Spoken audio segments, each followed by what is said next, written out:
Hello, everybody. This is Jeff Neville for Selective Imagery. And here I am on my Restream account, and I'm going to do a recorded video that I may post live. And this is called The Real Cost of High-End Video. And I'm putting together this video, which may irritate some people. It may be enlightening to others. It may scare the pants off of some people that are thinking about diving into some significant video productions of their own. But one thing that I find interesting is, we have a lot of content creators on YouTube and other platforms, and they're really, really exceptional overall, and they do fantastic video content and great reviews on gear and whatnot. And I'm talking all brands. This video has nothing to do with brands at all. It just has to do with what I find something that I guess it's kind of come to irritate me. It's a type of thing like, you go to the doctor and you feel like, there's this little tit for tat between the pharmaceutical companies and the doctor, because they're really quick to write you a script and they're all making money off you and your insurance company. And you start to think in a way, okay, as the camera companies, as they're coming out with high-end video in mid-tier and higher-end hybrid mirrorless cameras, obviously that supports software companies, that supports computer companies that have to create computers that can handle the video codecs, the RAW and the Red RAW and the ProRes RAW and all this type of stuff, and be able to handle it. And I think people get so enamored by the presentations skillfully done on different cameras and what they're capable of, and they show you what they can do, and they do fantastic content. And they're showing you cameras that do 4K oversample 6K, they do 6K, they do 7K now, they do 8K, 8.3K with the Nikon Z9. And if you're have an interest in video, I mean, you're really getting enamored by all this stuff, and you're saying, wow, that's really cool that this brand can do this guy can do that. You can do log files, you can do all this type of stuff. And put it honestly, people make it look easy, and we all know that it's not. But what we don't get from any of the content creators is doing video with hybrid cameras, hybrid mirrorless cameras specifically. The camera is only a small piece of the puzzle. Okay, and that's where I'm going to take this discussion further, is there are a lot of other costs that can cost many times more, many, many, many times more than the cost of your camera, if you're going to push it to its extreme capabilities. You've got the cost of your software, which in the scheme of things is probably one of the cheapest things. You got the cost of your memory cards. You've got the cost of your computer system. What kind of monitor do you want to have? The cost of the monitor. The cost of the storage, to say if you're going to save these files. They're going to, in some cases, be extremely large. Now, maybe not a big deal if you're just doing 1 or 5 minute quick videos. But if you're doing 30 minutes in RAW or an hour in RAW, and you're saving these videos when you're done, this is where I'm going with it. What can this cost you? What do you have to consider? Just don't get enamored with the camera and buy the camera and say, I could do 8K. And sure, even the big guys, a lot of them don't do 8K RAW. I mean, how many people have 8K TVs? Right? How many people even have 4K TVs? So what are you going to watch it on? It's going to get dumbed down, okay? But let's get into this. We'll start with the software, okay? So there is a lot of free software out there, or even the high-end software packages may have a free version, which is really skinny down in terms of features and what you can do with it.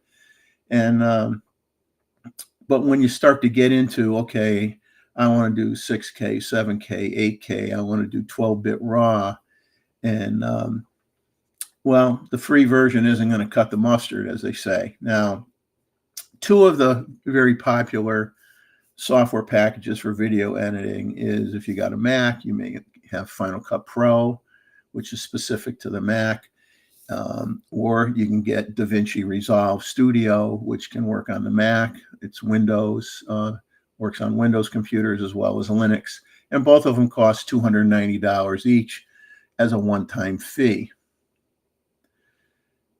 And now both can process a lot of video codecs, such as H.264, which is 8-bit, H.265, which can be 8 or 10-bit, NRAW, which is Nikon RAW proprietary, that's 12-bit, ProRes RAW or ProRes RAW HQ, 12-bit, Red RAW, the R3D, which is just new for the Nikon NR cinema camera. It just came out. It's 12-bit, and obviously other red, higher end red cinema cameras are going to, have 16-bit capability. Now, you don't need anything extra if you're using DaVinci Resolve, but Final Cut Pro does not handle NRAW unless you buy a third-party transcoder plugin like Color Finale Transcoder 2.0, and that costs $139. So there's an extra cost. You also, if you want to do the Red RAW processing, you have to get and install Red Apple Workflow Installer, which, as far as I know, is free, so that you can handle the Red file format.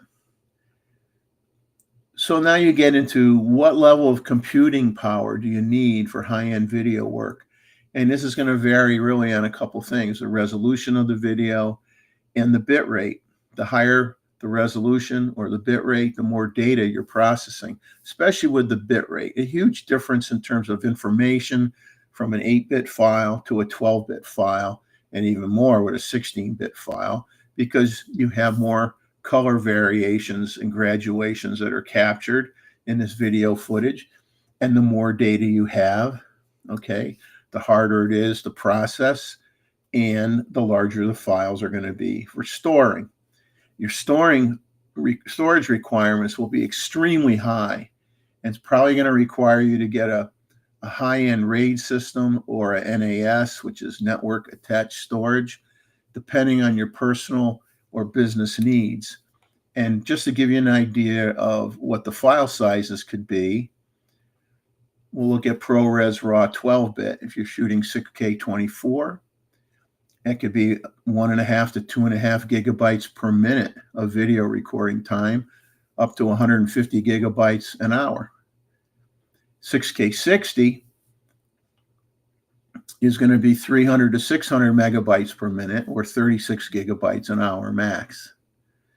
Now you get into NRAW, which is 12-bit, 8.3K on a Nikon Z9, 24 frames per second, 8.3K 24 is going to be 21 to 22 gigabytes per minute and 1.32 terabytes an hour. 8.3K 60 is going to be 345.6 gigabytes an hour. The new Red RAW R3D 12-bit codec for the new Nikon NR, shooting at 6K 24, is going to be 11.33 gigabytes a minute or 679 gigabytes an hour. So if you're doing 30-minute, shooting footage and putting together, a 30-minute video or a 1-hour production, these file sizes are going to add up extremely fast. Now, some of this information I'm going to present to you from here on out. A lot of it is stuff I've researched, either using, some AI searches on the internet or just general searches on the internet to get pieces of information and put stuff together. And so this isn't all, something I just threw off the top of my head. A little bit of it is, but I did spend some time on this. Now, for professional grade editing of 6, 7, or 8K video files, 12 and 16-bit, you need a high-end desktop workstation or a maxed out Apple Mac, as your consumer level PCs are going to struggle with the enormous file sizes and the data rates. The cost for a new machine that can handle these demands can run from $5,000 up to over $10,000 if you really want to get carried away, depending on your configuration. Now, recommended computers. Some of the recommended computers are the Apple Mac Studio or the Mac Pro. They offer excellent performance. They're energy efficient for video editing. They work good with ProRes codecs. You got now, when you go to the Apple store, you have your Mac Studio is either choices of an M4 Max or an M3 Ultra, and you get them with the M3 Ultra chip. I mean, that's a crazy capable machine for really, really super demanding video workflows, massive CPU, GPU performance in a compact size, a lot of power. It's in a quiet, cool running package without a whole bunch of fans in there going off. The Mac Pro was the pinnacle of the desktop offerings from Apple a while back. They have the M2 Ultra chip, which came out in 2023.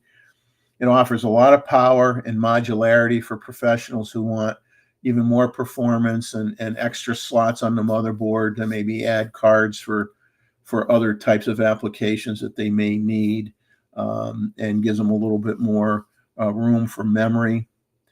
Now, the cost for a Mac Studio can run from $2,000 to over $8,000, depending on what chip you go with and how much unified memory is in that configuration that you choose.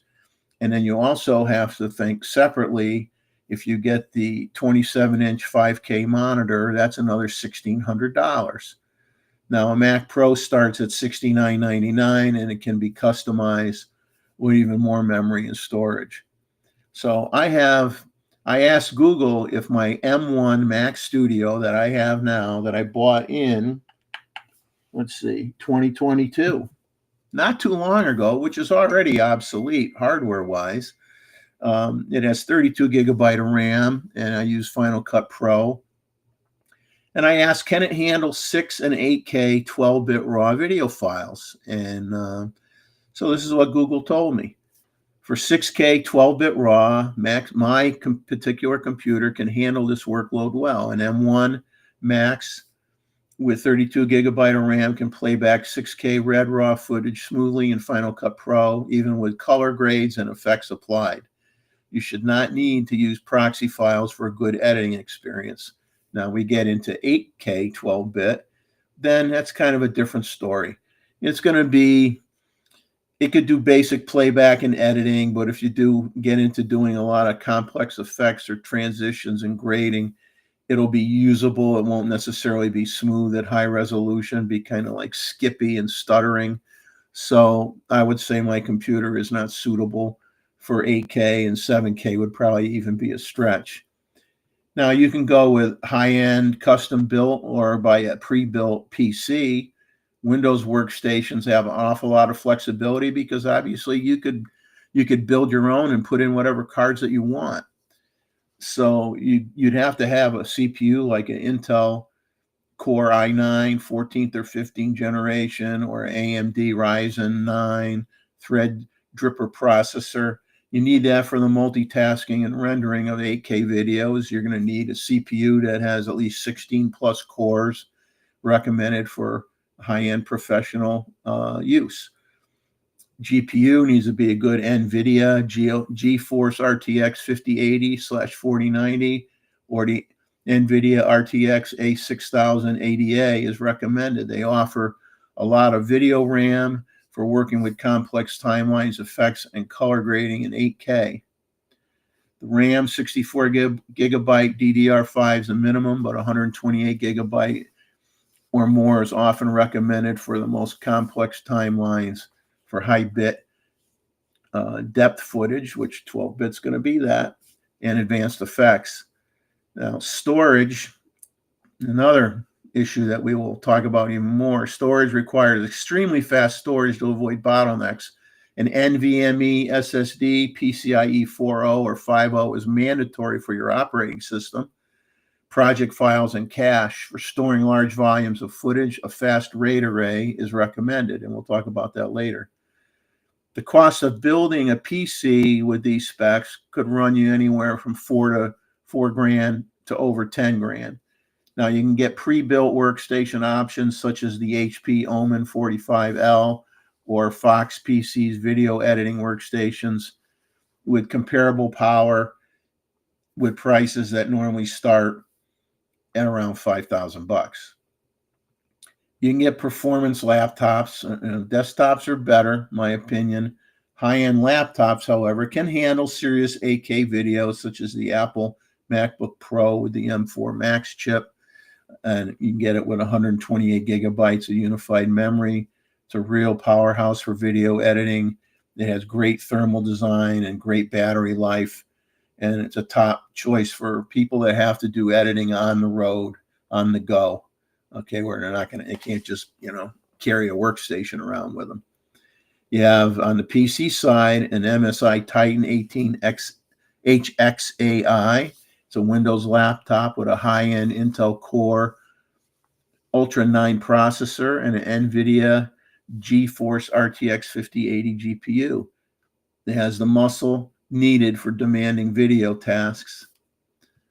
There are other brands, Asus ProArt P16, but the cost, high-end maxed out configuration on these laptops can range from $3 grand to over $5,000 depending on the specs. Your key hardware considerations, the CPU processor, the core count is critical for rendering and encoding. So high core count processors, such as though in the Apple M series chips, the Max and the Ultra chips, or the Intel Core i9 and the AMD Ryzen 9 and Threadripper will drastically reduce your processing time. GPU card. Powerful GPU is necessary for smooth playback and accelerating effects, especially with GPU-heavy applications like DaVinci Resolve. The latest NVIDIA RTX and Apple's integrated M-series GPUs are highly capable of handling this situation. RAM, 64 gig is the minimum for 8K, while 128 gig or more is recommended for working with 12 and 16-bit footage, which uses obviously a wider color space and requires a lot more memory. Storage, you need separate and fast NVMe SSDs for your operating system, application, and project cache. For raw footage, an NVMe SSD or high-speed RAID array is necessary to prevent playback stutters. Choose a motherboard with fast connectivity options such as Thunderbolt 4. And of course, you got Thunderbolt 5 now to support high-speed external storage. So getting into storage, another separate cost structure. So if you look at the extreme case of processing 8.3K, 24, let's say NRAW on the Z9 being 1.32 terabytes an hour, where are you going to store that? Even a high-end computer, internal storage, SSD storage, is crazy expensive. Most people only buy 1 terabyte. Some may stretch their pocketbook and buy 2. But most people use that just to store, maybe word processing files and store their applications, store their operating system, obviously, is stored on that. But when it comes to being able to process, a over 1 terabyte file, if you have a 1 terabyte on your SSD, well, you're not going to have the room to even suck the file in, because your operating system and your other apps that you got on your computer, and I don't know what you may have. You may have a CAD software on your computer. You may have a lot of gaming stuff on your computer. You're not going to be able to use it. Even at 345 gigabytes an hour, when you're doing 60 frames per second, is going to hurt you. So now you have to add a RAID system at best, and due to the vast amounts of data, you might want SSD drives, and I just say ouch to that one. Now, I recently bought, not too long ago, an OWC RAID enclosure with 2 Seagate Iron Wolf 18 terabyte enterprise rated, Seagate Iron Wolf 18 terabyte drives, and they're real high-end drives. So I bought the 2 drives and the enclosure, and it ran me about $900 at the time. Probably more now. Not nearly enough storage for significant 6K or 8K content. I mean, I mirror my drive for backups. So even though I got 2 18 terabyte drives, effectively I am only storing on up to 18 terabytes of data. And these are not SSD drives, which in some cases, a lot of the stuff I've read, if you're doing this high-end stuff, you really want to have SSD drives. I don't know how anybody can afford that unless you're doing this and making a living at it and making some serious money. 1 8 terabyte, 2.5 inch SATA SSD can cost $650, or almost double that for an enterprise grade drive. If you go with the much faster NVMe SSD drive enclosures, a 4-bay unit, that can cost between $300 and $400. That's not where you're gasping for air yet. But if you singular 7.68 terabyte SSD PCIe 5.0 times 4, I found on sale today for approximately $1,250, and that was almost $500 off. So if you're processing 1+ terabyte, or even half of that, 500 gigabyte files for 30 minutes of footage or whatever, and you're shooting a lot of video and you want to store all that stuff and process all that stuff, okay, what's going to be enough if you're using it as a RAID, where you're backing up, making a copy of your data? So what do you buy? 4 of these cards at $1,250 a piece, so that you end up with about 15 terabytes of actual storage, and then you have redundancy. Maybe you got to buy 6 of them, so you have over 22 terabytes of storage. You don't want to know what that adds up to. $1,250 times 6 plus $300-$400 for the enclosure. And NVMe devices stand for non-volatile memory express. There's no moving parts in that. Okay, obviously it's all solid state, but because of it's a PCIe platform, it can be as much as 15 times faster than the SATA SSD drives, and therefore it's going to be pushed by those who say, you want to be serious into this, that's the way you want to go for processing 8K, 6, 7, 8K video. Now I have 2 other RAID systems. Okay, I got, like I said, the one with 2 18 terabyte drives, effective use, 18 terabytes of storage. I got Another OWC was 16 terabyte times 2. So I got 8 terabytes. 16 terabytes total. So I have 8 terabytes usable. And I got a G-RAID, which is 6 terabytes total. So I got 3 terabytes usable on that. And so,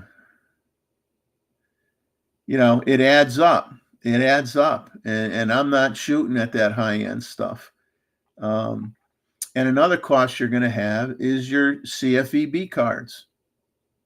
If you have CFEB or whatever types of cards you use, you're going to need 1 or 2 terabyte cards, which certainly are not cheap. Now, for what I do, you guys seen my content on my channel. I'm shooting 4K 120 H.265.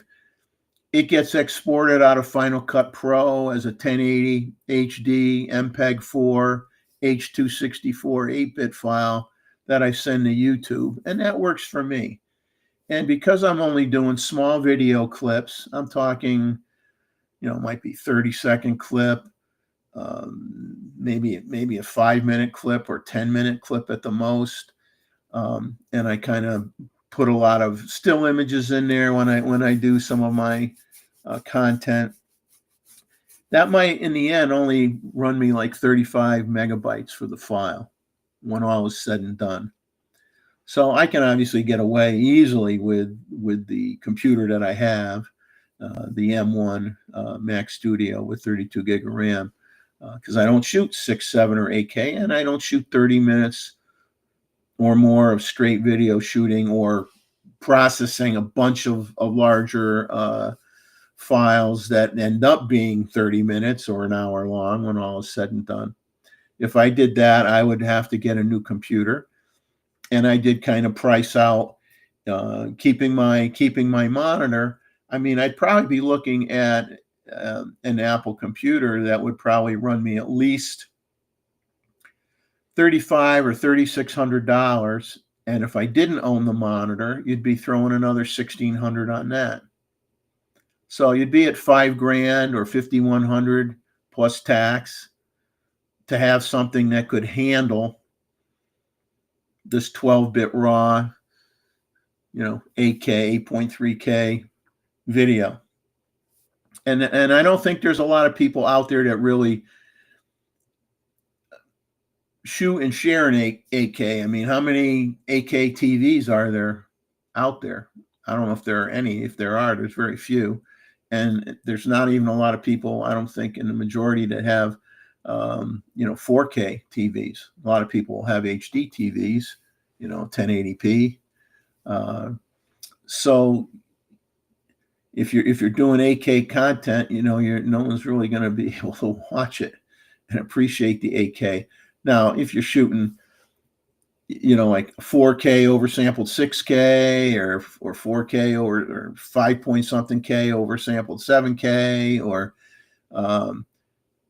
supposedly down the road, I'm not going to mention the camera name. There might be one coming out that everything is 8K oversampled for all the lower. 4K would be 4K oversampled 8K, 6K oversampled 8K, so on and so forth. But to me, there's like the realistic assessment of the cost of high resolution, high bit rate raw video content. The cost of the supporting hardware, the computers, the monitors, the storage, your memory cards can be many, many, many times higher than what you paid for your camera. And it's just something to think about. And I just want you to have that in your head, because, everything you see kind of makes it seem like it's just it's not a big deal. And I'm not going to say it looks easy, but, the people are such professionals that, when you're doing this day in, day out, you make it look easy, but, I know from from what I do at a much smaller scale, it's not easy. It's not easy. And if you really want to get crazy and you want to have, oh, I want the big, huge keyboard with all these other function buttons and um, switches that I could switch from, and rollerball control and all this stuff for video editing. Well, Blackmagic Design, who is, did DaVinci Resolve, they have an advanced editing panel specifically designed to work with DaVinci Resolve, and it only costs $31,000. So you better be making some serious movies and making some killer bucks if you're going to go that route. But I think it's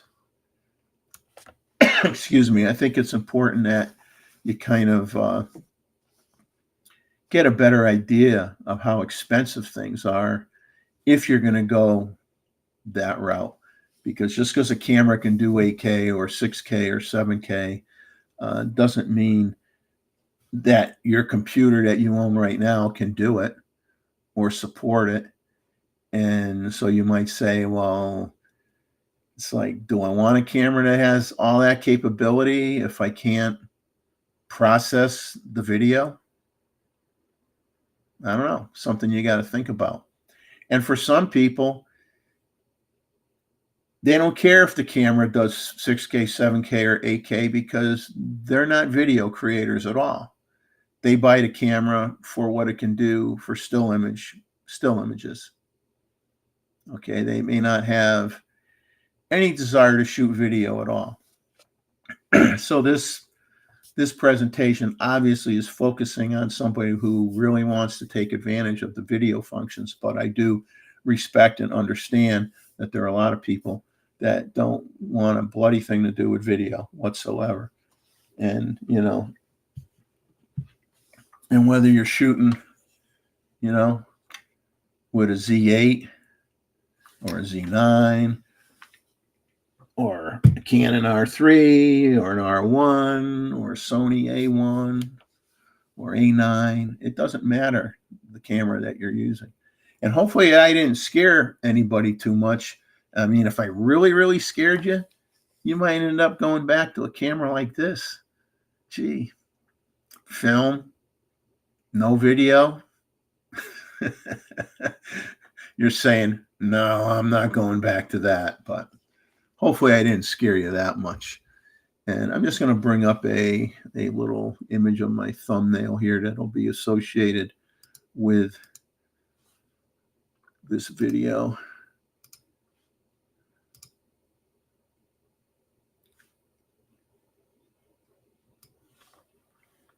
And this just basically shows, okay, this is the NVMe board. Looks like a board that plugs into this enclosure. This is your SATA SSD that can go in a 2.5 or 3.5 inch RAID system. And like I said, here you go. Money, money, money. That's what you're going to need. And this is an HP used for gaming, but it's one that was called out that's more than suitable for video editing. HP computer with the associated monitor, and obviously one of the Mac Studio computers with its monitor. And like I mentioned, the 27-inch monitor is $1,600, but they also have a 32-inch monitor now, where you could spend, it's basically $49.99, basically $5,000 just for the monitor. So that's where you can go from basically spending, $5,100 or something on a computer system with the monitor to, you go and you get the other monitor. Now you're talking, in that $9,000 range. So the price of the what you choose for hardware obviously drastically affects what it's going to cost you overall. So I hope this video has not scared anybody away. I think all this technology is fantastic. I think what people are producing is phenomenal. And I know, you're not going to slow progress. You're not going to slow change. But I think it's important that you understand that certain features require a lot of other expenditures outside of the camera itself and the lenses. Um, it can run into some serious money. And one thing that I would like to see, it won't happen. Okay, what I'd like to see is one of the well-known YouTube personalities that does content and a lot of videos. I think it would be refreshing and very interesting for them to share. What kind of editing software do they use? What do they use for storage?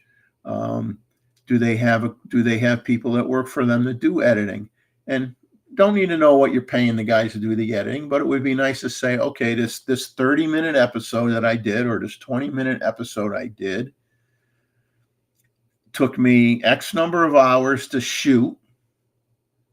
It took X number of hours to edit and put it together into a video, so that people have a real world understanding of what that fantastic content that you're creating, what it really took, and what you had to use to get the job done. Because I don't know, I think it's just fair to be upfront with people so they don't spend more money on a camera only to realize that they're not going to use, some of the higher end parts simply because they can't afford to buy the other stuff that they need to process it. So it would be nice to have somebody, come out with a video and present that information to people. I think people would really get interested with it, and it would be a wake up call, so they realize how much work you got to do to put in to create what these guys create. But I'll end it there. Thank you for watching. I wish everybody the best. As I always say, enjoy your life, capture some of it. Obviously, whether you're shooting film,